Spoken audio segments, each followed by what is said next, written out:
Friends, ಬರ್ರಿ ಇವತ್ತು ನಾವು ಉಳಿದಿದ್ದ ಚಪಾತಿದಿಂದ ನೂಡಲ್ಸ್ ತಯಾರು ಮಾಡೋಣ.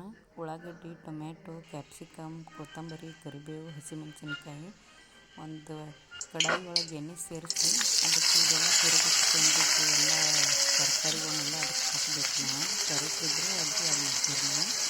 ನನ್ನ ಹತ್ರ ಎಲ್ಲ ಬಿಟ್ಟು ಅದಕ್ಕೆ ಸ್ವಲ್ಪ ಅರಿಶಿನ ಪುಡಿ ಹಾಕಿ ಮತ್ತು ಒಂದು ಸ್ವಲ್ಪ ಗರಂ ಮಸಾಲೆ ಹಾಕಬೇಕು. ಅದಕ್ಕೆ ಗರಂ ಮಸಾಲೆ ಹಾಕಿದ ನಂತರ ಒಂದು ಸ್ವಲ್ಪ ಕೆಂಪು ಖಾರ ಹಾಕಿ ಮತ್ತು ಉಪ್ಪು ನಿಮ್ಗೆ ರುಚಿಗೆ ಹಾಕ್ತೀರಿ. ಒಂದು 2 ನಿಮಿಷದವರೆಗೆ ಅದನ್ನು ಬೇಯಿಸ್ಕೋಬೇಕು ಚೆನ್ನಾಗಿ.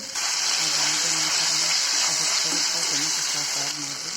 ಟೊಮೆಟೊ ಸಾಸ್ ಆ್ಯಡ್ ಮಾಡಿದ್ದು 2 ನಿಮಿಷ ಒಳಗನೆ ಅದೆಲ್ಲ ನಾವು ಕಟ್ ಮಾಡಿ ಇಟ್ಕೊಂಡಿರೋ ಚಪಾತಿ ನೂಡಲ್ಸನ್ನು ಅದಕ್ಕೆ ಸೇರಿಸ್ಬೇಕು. ಆಮೇಲೆ ಅದನ್ನು ಸ್ವಲ್ಪ ನಿಧಾನವಾಗಿ ಕೆಳಗಿನ ಮೇಲೆ ಕೈ ಆಡಿಸಿದ್ರೆ ಸಾಕ್ರಿ. ನೋಡಿರಿ, ನೂಡಲ್ಸ್ ರೆಡಿ ಆಗ್ಯಾವು. ನೋಡೋಕ್ಕೂ ಕಲರ್ ಎಷ್ಟು ಸೂಪರಾಗಿ ಬಂದಿತ್ತು ನೋಡಿರಿ.